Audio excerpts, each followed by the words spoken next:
All right. So today I'm going to give an overview of space weathering and give a little bit of compare and contrast with what we know from our samples that we've collected at the equator to those that might be at the poles and are detected by remote sensing and show a difference in some physical characters than what we see at the equator.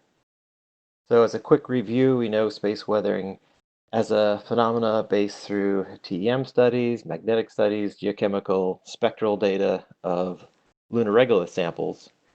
However, all these samples are a little bit biased towards revealing a story about space weathering that, while accurate for the environment in which they were collected, are not directly applicable to other settings, like Dave was talking about in magnetic squirrels, or like I'll be discussing for the lunar polar regions. So next slide, please. So as a quick tribute to one of the greats who studied the lunar regolith, using one of his slides, Larry Taylor, where he depicted a very unhappy mood being assaulted by different forms of matter that deliver energy over multiple orders of magnitude and flux. This complex interplay of matter and energy are what we collectively know as space weathering. And the two dominant forms of space weathering are the solar wind, which is predominantly hydrogen, but also helium, carbon, nitrogen, and micrometeorite bombardment. The solar wind causes particle implantation, which implants hydrogen mostly into lunar grains, but it also leads to erosion and vaporization, which is caused by sputtering from the high impact energy of the charged particles. And micrometeorites also do melting, comminution, and agglutination of the soil. The next slide.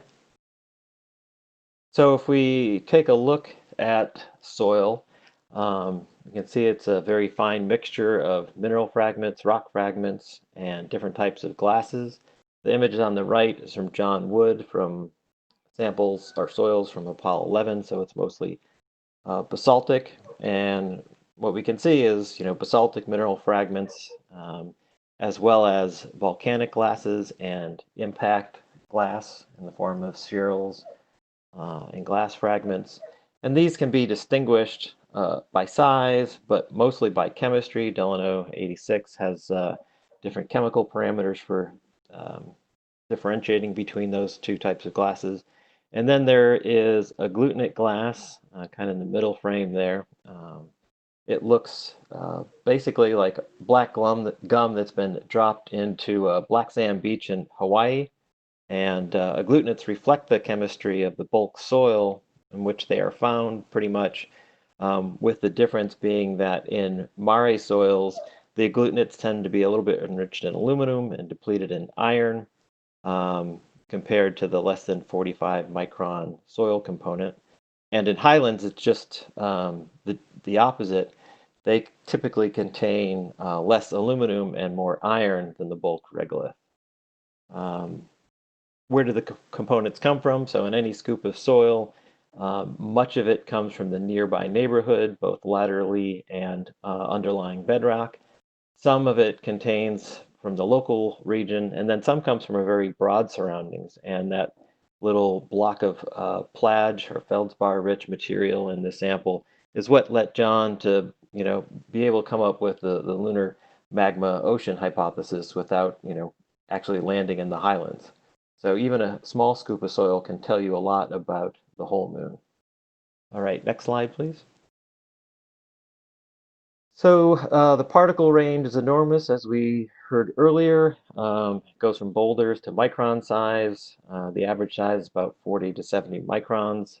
The mass, by mass of a sieve sample, the sample tends to be about that 40 to 70 microns. And the regular thickness, it covers everything. So there's no bedrock that Apollo samples come from. And it varies from about 1 meter in some of the newest, youngest mare to over 10 to maybe even 15 meters in the lunar highlands. All right, next slide, please. When we look at these samples brought back in TEM, Lindsay Keller, McKay, they classified rims into 4 types. And I have examples at the bottom here where amorphous types, it's actually kind of the TEM image, which is a dark field image on the right. And it's basically just amorphous glass on top of a mineral coating, and it can be distinguished by chemistry. The inclusion-rich rims, which is on the left there, that's on a plagioclase grain, which has almost no iron in it. Yet those bright particles within that rim, which is well over 200 nanometers thick, is nanophase iron, so on the order of 3 to 10 nanometers in size. And then vesicular rims, the image there in the middle. So these are the dark circles are actually vesicles that have been trapped or created within that amorphous rim. And these coatings on mineral grains cause predominantly the reddening that we see in spectral features of the samples, as shown on the right. The top slope or the top curve is a polylemon rock fragment with nice absorption features, and then the curve below that is a polylemon soil sample. You can see that the dominant absorption features due to pyroxene are almost gone, and the slope is a lot steeper. So it's redder, less spectral contrast, and darker. And most of that darker comes from the next slide. Thanks. Comes from these agglutinates, which are, again, that bubblegum kind of material that have different rock fragments and glass fragments in them. And they also contain a high abundance of the solar wind gases, so they're important in that respect for trying to understand the sun, as well as possibly as a resource that's different than mining ices. They're very vesicular, which is probably the release of the gas on heating. So they have tons of surface area, so they're very reactive, not only on the surface of the moon, but they'd be very reactive in astronaut cabins.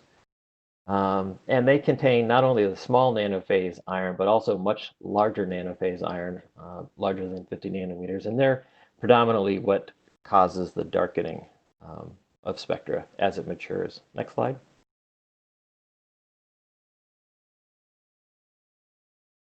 So it's important that we understand the regolith, because that's where all our samples were collected from. The geophysical measurements were placed on the regolith. It's where the hardware make contact. It's the astronauts where they traverse and rovers travel. And it serves as a basis for our comparative planetology when we're studying Mercury and asteroids or other airless bodies in the Jovian system. Next slide.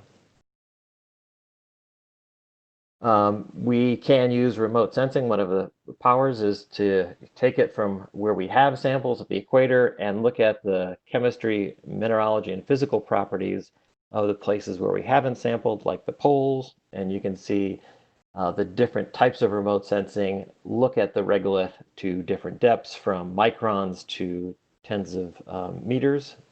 Next slide. 2 minutes. And then here is where we see and start to get an idea that the polar regolith is different than the equatorial regolith. We see from studies by Hemingway and Lucy and Lemlin that the low reflectance, the normal albedo in the equator, is actually darker than at the polar regions, and also Clementine reflectance of Maria in the equatorial regions are slightly darker than Maria closer to the polar regions. Gladstone in the PSR show that the FUV, or the far UV reflectance, shows that the upper layer has a lot higher porosity than what we see at the equator. And this is also confirmed by diviner data and even the L-cross impact data. All right, last slide. So putting that together, my top questions were, what is the dominant form of space weathering on the moon? Those LOLA data are usually held to be solar wind as the dominant form. But what we see in the samples is that agglutinates are the primary cause for darkening. So to me, as a sample person, it would suggest that something with agglutinates is changing between the equator and the poles, and that something could be related actually to micrometeorite bombardment. Other questions are how do the local environments such as temperature, presence of volatiles, and the like actually affect space weathering? Another one I had is actually knowing the grain size distribution of the less than 20 microns. We don't know that very well because it actually matters on how you sieve the data or sieve the samples, and different sieving techniques come up with different answers. And with that, I'll stop because my time's up and you guys can read the rest of the questions. All right, thanks.